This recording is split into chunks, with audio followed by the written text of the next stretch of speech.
Hi, my name is Greg. I'm one of the volunteers here at the Dog Cafe. The main purpose of the Dog Cafe is pretty much to get as many of these amazing dogs adopted as possible, while also allowing an environment for people who maybe can't adopt dogs but love dogs can come buy some coffee at the cafe and then come hang out with as many of these adorable little pups as possible.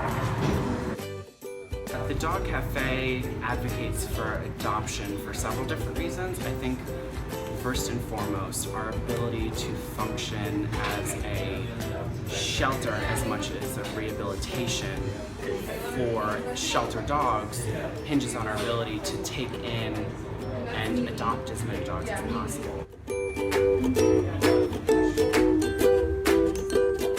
My biggest thing is that I want to adopt a dog so badly, but my apartment complex doesn't allow dogs. So until I have a chance to move, I get to come spend time with Betsy, the dog that I wish I could adopt so badly, but can't. So in the meantime, I get to come here and spend a lot of time with dogs as much as I can care to stomach it.